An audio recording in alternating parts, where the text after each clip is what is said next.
결혼 취소합시다. 어머니, 갑자기 왜 그러세요? 무슨, 어제 당신 어머니가 우리 딸한테 한 말 다 들었습니다. 그리고 당신이 사적인 대화를 어머니에게 보여준 것도 알고 있어요. 그의 얼굴이 창백해졌습니다. 그건 어머니가 너무 걱정하셔서 걱정이요. 사주가 나쁘다고 아들을 잡아먹는 상이라고 하는 게 걱정인가요? 그건 어머니가 너무 화가 나셔서 화가 났다고 해서 남의 딸을 그렇게 모욕해도 되는 건가요? 그리고 당신은 왜 우리 딸을 보호하지 못했어요? 그는 할 말을 잃었습니다. 저는 계속했습니다.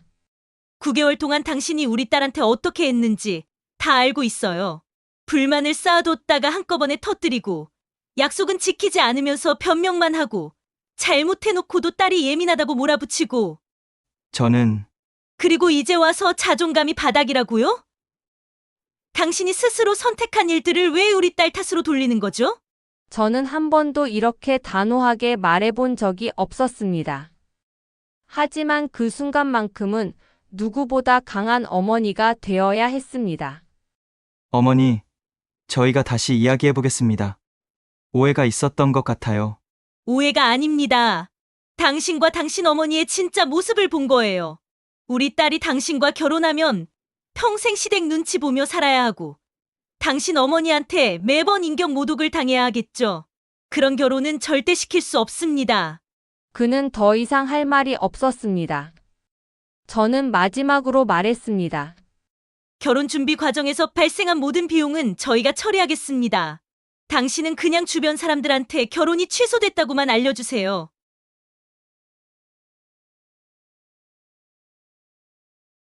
딸은 9개월 동안 그와 교제를 이어왔지만 늘 불안한 마음을 숨기고 있었다.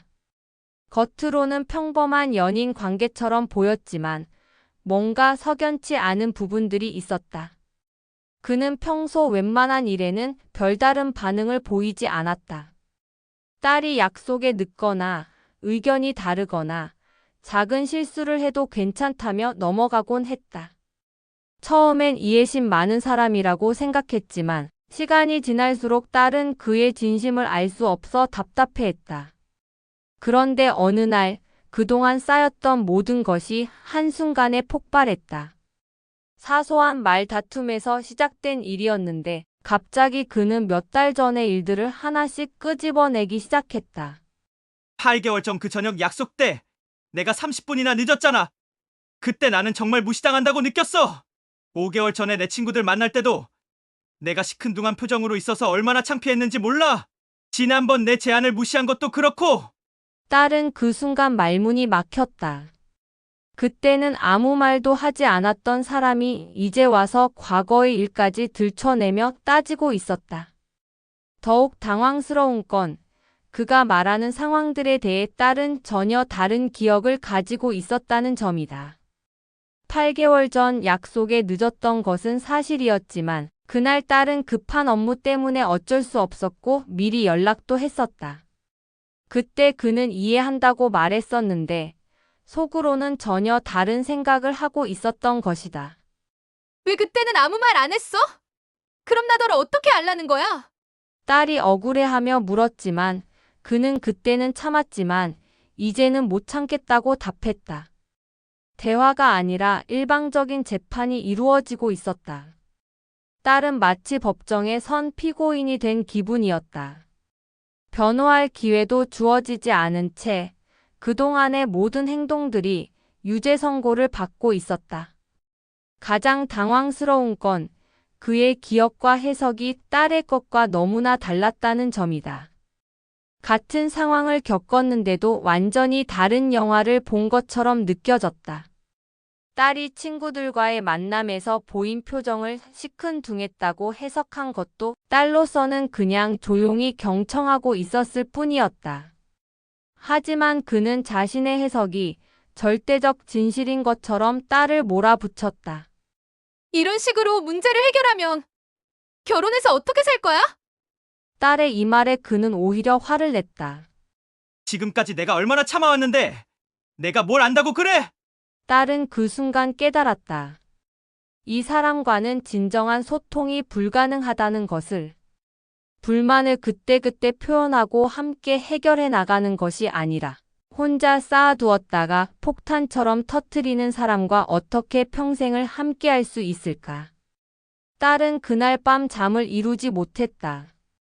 9개월 동안의 기억들이 모두 다시 해석되기 시작했다. 그의 괜찮다는 말들, 이해한다는 표현들이 모두 거짓이었던 걸까? 아니면 진심이었는데 나중에 후회하게 된 걸까? 어느 쪽이든 결혼 생활이 이런 식이라면 갈등과 오해의 연속일 수밖에 없을 것 같았다. 반복되는 잘못과 답답한 말투. 첫 번째 폭발 이후에도 그의 행동은 전혀 개선되지 않았다. 오히려 더 심해졌다. 딸이 중요하게 여기는 약속들을 계속해서 어기거나 늦는 일이 반복되었다. 예를 들어 딸의 회사 송년회에 함께 참석하기로 한 약속을 깜빡하고 친구들과 술을 마시고 있었던 일이 있었다. 딸은 동료들 앞에서 혼자 서 있어야 했고 그 창피함과 서운함을 어떻게 표현해야 할지 몰랐다. 또 다른 경우에는 딸의 생일을 맞아 미리 예약해둔 레스토랑에 1시간 반이나 늦게 나타났다. 딸이 혼자 앉아서 기다리는 동안 다른 커플들은 즐겁게 식사하고 있었다. 웨이터가 몇 번이나 혼자 드실 건가요? 라고 물어올 때마다 딸은 얼굴이 화끈거렸다. 그런데 그가 도착해서 한 말은 미안, 친구가 갑자기 일이 생겨서 도와줬어였다. 이런 일들이 계속 반복되자 딸은 더 이상 참을 수 없었다. 왜 자꾸 이래? 나와의 약속을 이렇게 가볍게 생각해? 딸의 목소리에는 그동안 쌓인 실망감이 묻어 있었다. 하지만 그의 반응은 언제나 똑같았다. 내가 일부러 그랬겠어? 나도 어쩔 수 없었다고. 이 한마디가 딸의 속을 가장 터뜨렸다. 일부러가 문제가 아니었다. 일부러 하지 않았다고 해서 상대방이 받은 상처와 실망이 사라지는 것은 아니었다. 딸이 원하는 건 일부러가 아니었다는 변명이 아니라 정말 미안하다. 앞으로 조심하겠다는 진심 어린 사과와 개선 의지였다. 내가 일부러 그랬겠냐는 말 뒤에는 항상 더 화나는 말들이 이어졌다. 너는 왜 그렇게 예민해? 다른 사람들은 다 이해해주는데 너만 유독 까다로워. 내가 완벽한 사람이 아닌데 왜 그런 걸 요구해? 마치 화를 내는 딸이 비합리적이고 과민한 사람인 것처럼 몰아가는 그의 말투는 딸을 더욱 절망스럽게 만들었다. 가장 답답한 건 그가 진정으로 자신의 잘못을 인정하지 않는다는 것이었다. 딸이 구체적으로 어떤 부분이 문제인지 설명해도 그는 늘 상황을 정당화하려고 했다.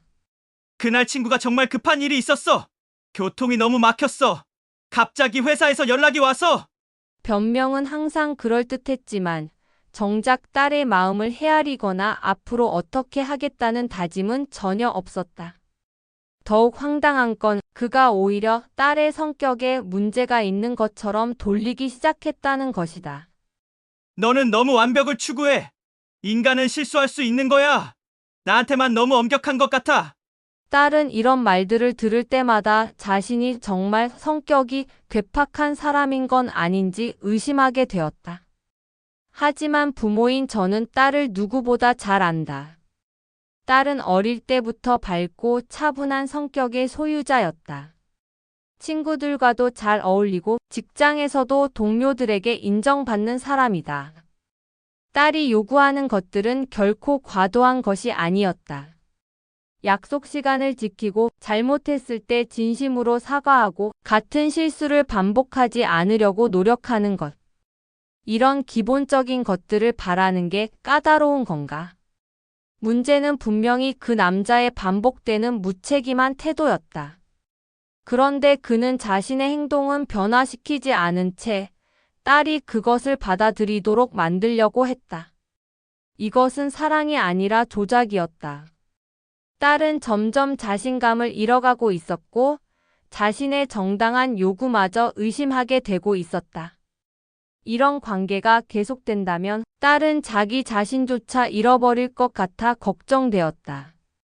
자존감과 희생의 모순. 그리고 그날이 왔다. 딸이 결혼 준비로 가장 바쁜 시기였다. 웨딩홀 예약, 드레스 피팅, 청첩장 준비까지 모든 것이 동시에 몰려 있었다. 게다가 맞벌이 준비를 위해 새로운 일자리를 알아보면서도 그의 생활까지 챙기느라 딸은 하루하루가 전쟁 같았다. 그런데 그 와중에 그가 폭탄 선언을 했다. 나는 더 이상 못 참겠어. 너 때문에 내 자존감이 바닥이 됐어. 딸은 그 말을 듣는 순간 눈앞이 캄캄해졌다. 결혼식까지 2달도 남지 않은 시점에서 나온 말이었다. 청첩장은 이미 인쇄되어 있었고 하객들에게 발송도 시작한 상태였다. 웨딩홀 계약금도 지불했고 신혼집 보증금까지 넣어둔 상황이었다. 더욱 기가 막힌 것은 그의 말이 완전히 앞뒤가 맞지 않았다는 점이었다. 불과 6개월 전까지만 해도 그는 전혀 다른 말을 하고 있었다. 너 덕분에 내가 더 나은 사람이 되는 것 같아. 너와 함께하면서 내 인생이 달라졌어. 딸이 원하지도 않았는데 스스로 금연을 하겠다고 했고 운동도 시작했고 독서 모임에도 나가기 시작했었다. 그때는 네가 나를 변화시켜줬다며 고마워했던 사람이었다.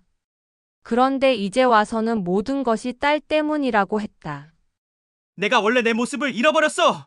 너를 맞추려고 억지로 변하다 보니 진짜 내가 누군지도 모르겠어. 딸은 황당해서 말도 나오지 않았다. 그 변화들은 모두 그 스스로가 선택한 것들이었다. 딸은 오히려 굳이 그렇게까지 할 필요 없다고 말린 적도 있었다. 그럼 처음부터 하지 말았어야지. 왜 이제 와서 내 탓을 해? 딸이 떨리는 목소리로 물었다. 그러자 그는 더욱 화를 냈다. 그때는 몰랐어. 이렇게 힘들 줄 몰랐다고. 너는 내가 변하길 바랐잖아. 딸은 그 순간 깨달았다. 이 사람은 자신의 선택에 대한 책임을 절대 지지 않는다는 것을. 자기가 한 일은 모두 다른 사람 때문이고 잘못된 결과도 모두 다른 사람의 책임이라고 생각하는 사람이었다. 상황은 더욱 악화되었다. 그는 딸이 바쁜 와중에도 맞벌이 준비를 하며 살림을 챙기는 것조차 문제 삼기 시작했다. 너는 일만 생각해. 나는 뒷전이야. 딸이 새벽 6시에 일어나 그의 아침을 준비하고 밤늦게 들어와서도 빨래를 돌리는 것을 보면서도 그런 말을 했다. 내 모습이 사라졌어. 나는 그냥 내 계획에 맞춰 사는 부속품 같아. 그의 말에 딸은 더 이상 참을 수 없었다. 그럼 뭘 원하는데? 내가 일을 그만둬? 집안일도 내가 다 하고 너 기분까지 맞춰줘야 해. 그때 그가 한 말은 딸에게 결정적인 상처를 주었다. 너는 여자답지도 못해. 남자를 세워주는 법도 모르고 자기 일만 중요하게 생각해. 이런 식으로 결혼하면 우리 집안 분위기가 어떻게 될지 뻔해. 딸은 그날 밤 화장실에서 소리 없이 울었다. 모든 것을 포기하고 싶었다. 결혼 준비는 물론이고 이 관계 자체를 끝내고 싶었다. 하지만 이미 너무 많은 것들이 진행된 상황에서 모든 걸 취소하는 것이 가능할까? 하객들에게 어떻게 설명해야 할까? 경제적 손실은 얼마나 클까?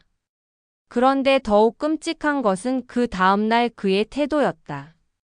마치 어제 그런 무서운 말들을 하지 않았던 것처럼 평범하게 뭐 먹을래? 라고 물어왔다. 딸은 그 순간 확신했다. 이 사람과 결혼하면 평생 이런 식으로 살아야 한다는 것을. 자신의 모든 선택과 희생이 당연하게 여겨지고 조금이라도 그의 기분이 나빠지면 모든 책임을 떠안게 될 것이라는 걸. 결혼을 앞둔 이 시점에서 딸은 인생 최대의 갈림길에 서 있었다. 그리고 그 길 끝에서 기다리고 있는 건 행복이 아니라 더 큰 고통일 것 같았다. 어머니의 개입과 모욕. 그리고 마침내 최악의 순간이 찾아왔다. 딸이 그와 마지막 대화를 나누려고 했던 그날 밤, 예상치 못한 일이 벌어졌다. 그는 두 사람 사이의 모든 카톡 대화 내용을 스크린샷으로 찍어 자신의 어머니에게 그대로 전송했던 것이다. 딸의 솔직한 마음, 상처받은 감정, 심지어 사적인 고민들까지 모두 포함된 대화들이었다. 딸은 그 사실을 다음 날 아침에 알게 되었다. 그의 어머니로부터 직접 전화가 온 것이다. 전화를 받는 순간부터 딸은 소름이 돋았다. 그 목소리에는 차갑고 독한 기운이 가득했다. 얘야, 우리 아들이 얼마나 힘들어하는지 아니?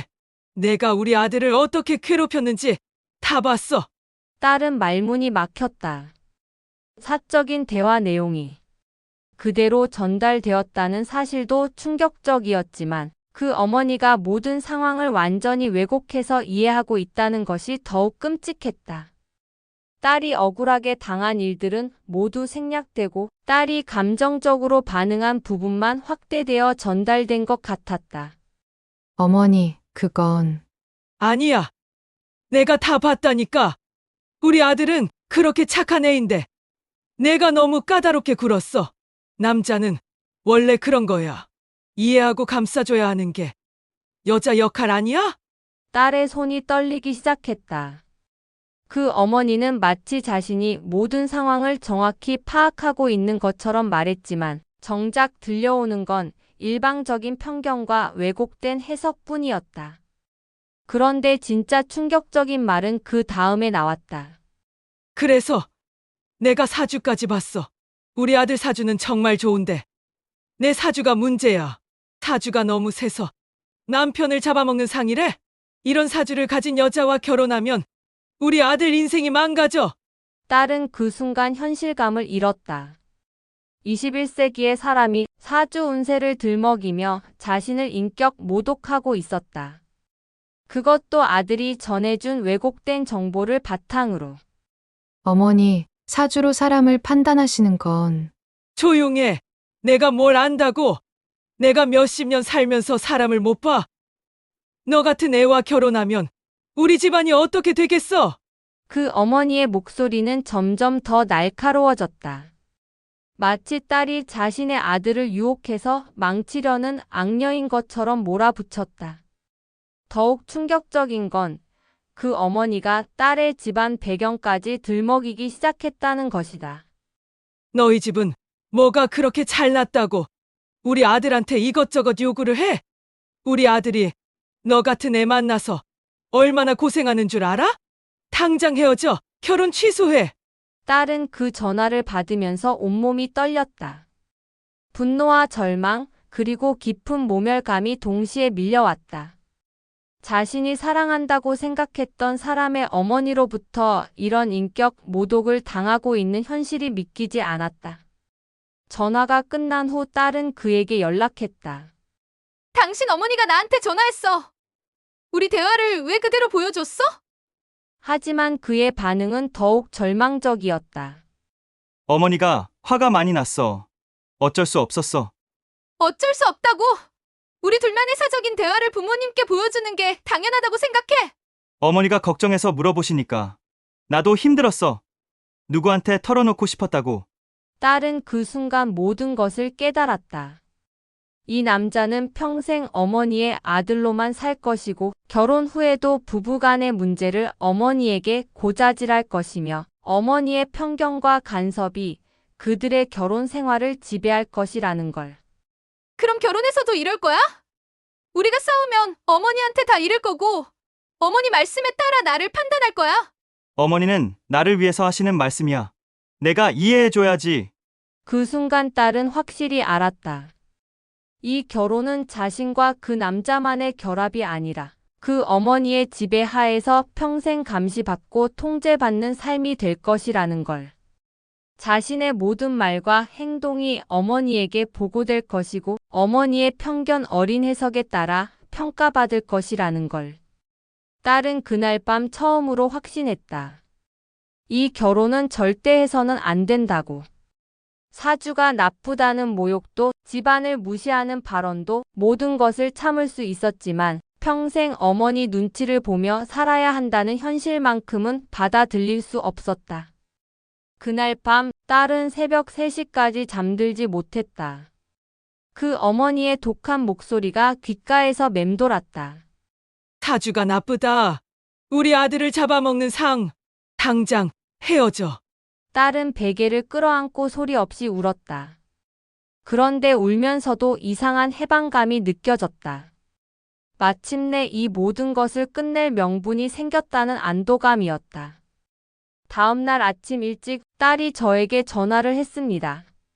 목소리가 너무나 침울했지만 동시에 단호함도 느껴졌습니다. 엄마, 결혼 안 할래. 저는 그 말을 듣는 순간 안도의 한숨이 나왔습니다. 사실 저도 이 결혼이 진행되는 것을 지켜보면서 매일 밤 잠을 이루지 못했거든요.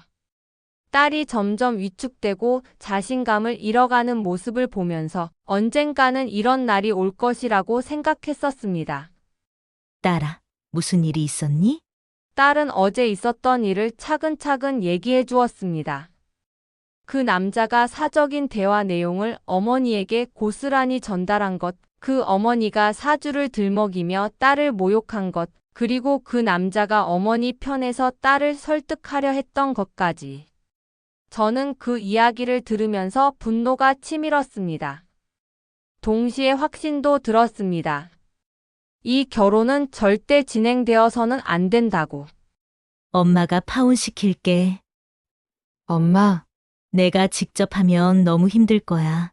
엄마가 나서서 깔끔하게 정리해 줄게. 저는 그날 바로 행동에 옮겼습니다. 먼저 그 남자에게 전화를 했습니다. 안녕하세요. 오늘 시간 되시면 잠깐 만나서 이야기 좀 했으면 합니다. 그는 어리둥절한 목소리로 아, 네. 무슨 일이시죠? 라고 물었습니다. 직접 만나서 얘기하죠. 저는 그를 카페로 불러냈습니다. 그는 여전히 무슨 일인지 모르겠다는 표정으로 앉았습니다. 저는 단도직입적으로 말했습니다. 결혼 취소합시다. 어머니, 갑자기 왜 그러세요? 무슨, 어제 당신 어머니가 우리 딸한테 한 말 다 들었습니다. 그리고 당신이 사적인 대화를 어머니에게 보여준 것도 알고 있어요. 그의 얼굴이 창백해졌습니다. 그건 어머니가 너무 걱정하셔서. 걱정이요. 사주가 나쁘다고 아들을 잡아먹는 상이라고 하는 게 걱정인가요? 그건 어머니가 너무 화가 나셔서. 화가 났다고 해서 남의 딸을 그렇게 모욕해도 되는 건가요? 그리고 당신은 왜 우리 딸을 보호하지 못했어요? 그는 할 말을 잃었습니다. 저는 계속했습니다. 9개월 동안 당신이 우리 딸한테 어떻게 했는지 다 알고 있어요. 불만을 쌓아뒀다가 한꺼번에 터뜨리고 약속은 지키지 않으면서 변명만 하고 잘못해놓고도 딸이 예민하다고 몰아붙이고 저는 그리고 이제 와서 자존감이 바닥이라고요?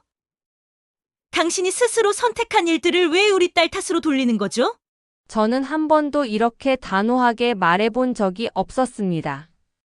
하지만 그 순간만큼은 누구보다 강한 어머니가 되어야 했습니다. 어머니, 저희가 다시 이야기해 보겠습니다. 오해가 있었던 것 같아요. 오해가 아닙니다. 당신과 당신 어머니의 진짜 모습을 본 거예요. 우리 딸이 당신과 결혼하면 평생 시댁 눈치 보며 살아야 하고 당신 어머니한테 매번 인격 모독을 당해야 하겠죠. 그런 결혼은 절대 시킬 수 없습니다. 그는 더 이상 할 말이 없었습니다. 저는 마지막으로 말했습니다. 결혼 준비 과정에서 발생한 모든 비용은 저희가 처리하겠습니다. 당신은 그냥 주변 사람들한테 결혼이 취소됐다고만 알려주세요. 집에 돌아와서 딸을 안아주었습니다. 딸은 제 품에서 한참을 울었습니다.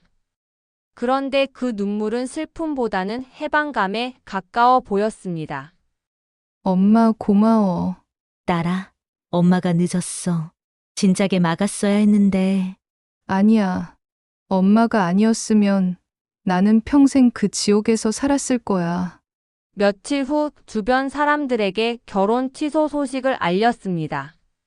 몇몇 사람들은 결혼 직전에 왜 그러느냐고 했지만 진짜 사정을 아는 사람들은 모두 잘했다고 말해 주었습니다.